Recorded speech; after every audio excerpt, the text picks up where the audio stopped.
Before your next meeting, take 10 minutes. And here's how to use them so that you walk in prepared, not anxious.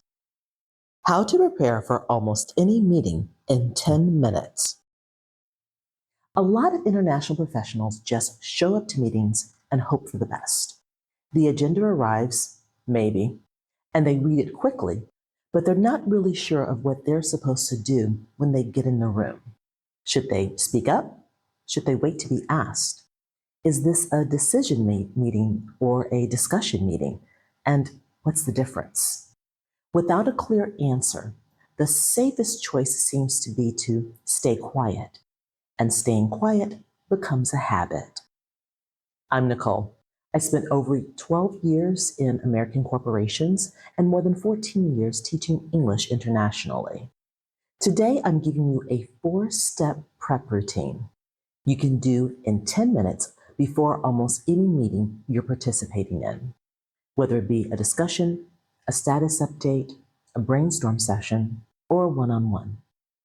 If you're leading a formal presentation, 10 minutes won't be enough, and I'll cover that in a separate session. But most meetings aren't presentations, and those are exactly what this framework is for. This is all about the first C, context. Context means understanding what kind of situation you're in before you're in it. When you know what's expected, you stop spending mental energy trying to figure out the rules, and you can focus on actually contributing. 4 steps, take 10 minutes. Let's go. The first thing that you need to know is, what kind of meeting is this? The rules are completely different depending on the type.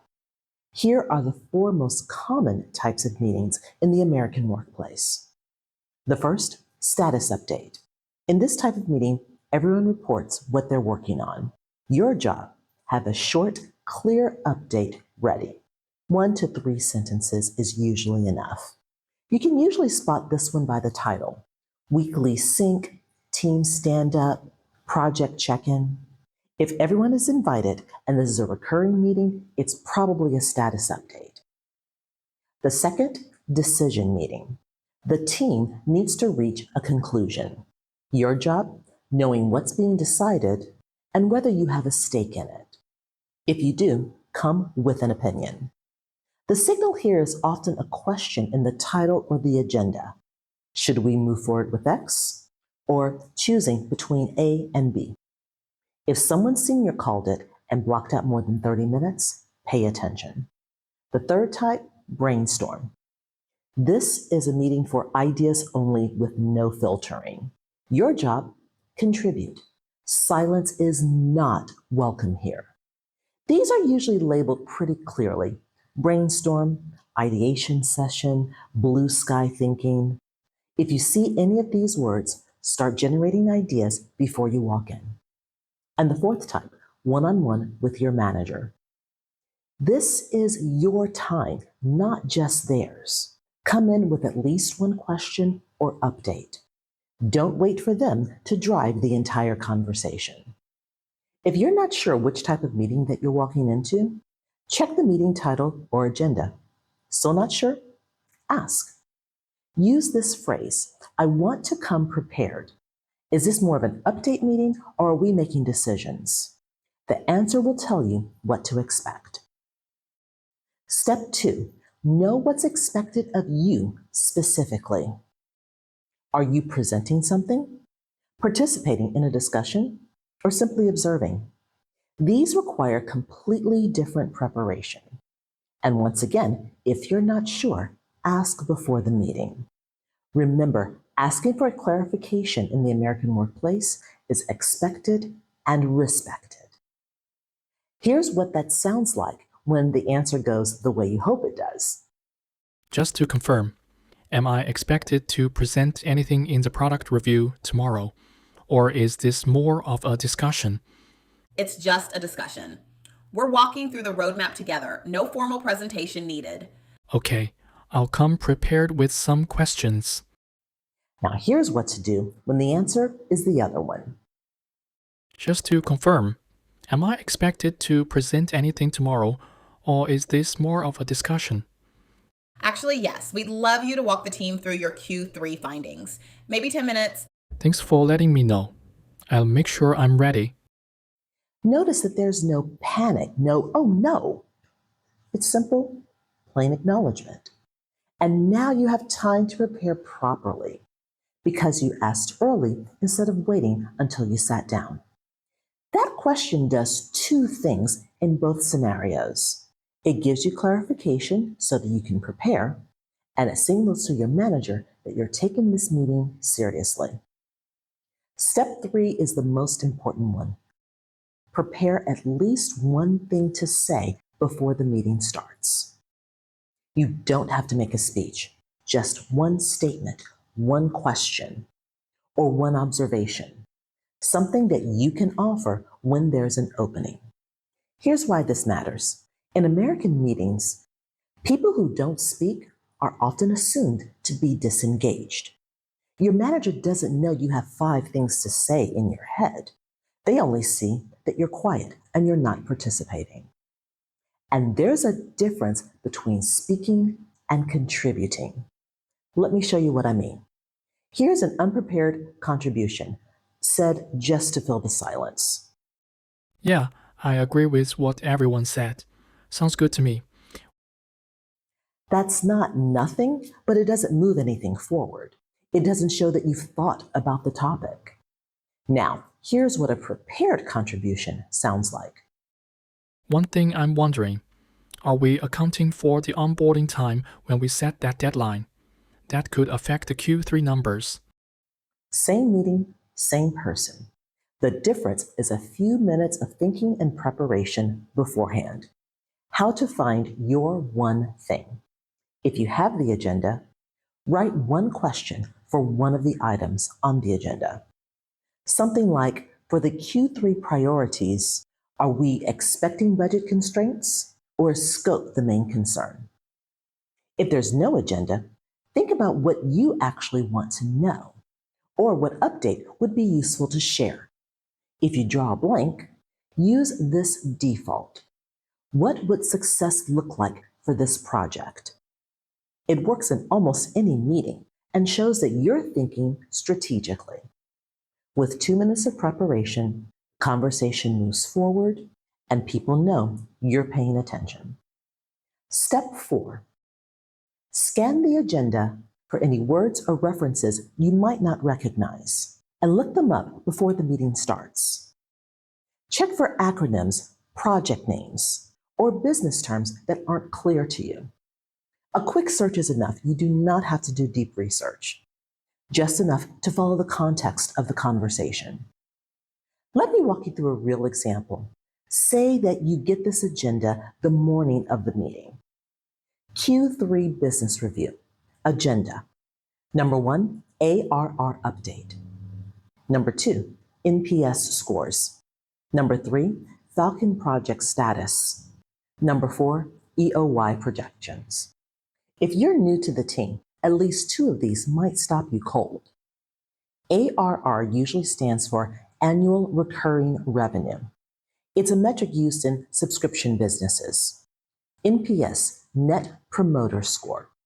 That's a term used as a customer satisfaction measure. Falcon Project. You'll probably need to search for that internally or ask a colleague about it. And EOY, end of year. That's 4 searches, maybe 5 minutes total.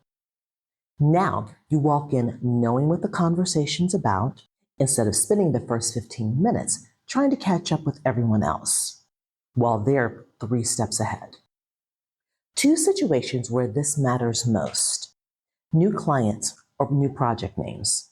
A 60-second search on an unfamiliar project can save you from being lost for the first half of the meeting. Business jargon, terms like NOI, KPI, or MVP have specific meanings in business contexts that don't always match their literal words. If you see one you don't know, look it up. And if vocabulary does catch you off guard when you're in the room, that's okay. Next week, I'll give you 3 specific phrases to use to handle that moment professionally. All right, it's time for phrase power. Today, we're practicing the phrase from step 2, checking in before you're in the room so you know what to expect. The phrase, just to confirm, am I expected to present or is this more of a discussion? Let's break it down. Just to confirm. This is a polite way to ask a clarifying question without sounding like you didn't read the invitation. It signals that you're checking in, not starting from scratch. Repeat after me. Just to confirm. Just to confirm. Let's move to the next part. Am I expected to present? Notice the stress, expected. The emphasis is on the middle syllable. Am I expected? Am I expected to present? Now the full phrase in natural speed. Just to confirm, am I expected to present or is this more of a discussion? Let's do it one more time. Just to confirm, am I expected to present or is this more of a discussion? Here's what it sounds like when you use it. Just to confirm, am I expected to present anything tomorrow? Or is this more of a discussion? Just a discussion. Come with your thoughts on the Q3 priorities, and we'll go from there. It's professional, specific, and it takes 5 seconds. Before the challenge, I want to flag 3 mistakes I see most often when people prepare for meetings. Because doing these steps wrong can be just as unhelpful as not doing them at all. Mistake number 1, over-preparing for the wrong thing. Some people spend 45 minutes reading every background document they can find, then walk in so deep in details that they can't see the bigger picture. Remember, your goal is context, not mastery. Enough to participate, not to write a thesis. Mistake number 2, preparing your point, but not listening. You walk in with your one thing to say. You wait for your moment. You say it, and then you mentally check out. Preparing your point is only half of the skill. The other half is staying present after you've contributed, because the best follow-up comment often comes from something someone says after you. Mistake number 3, skipping prep because the meeting feels unimportant.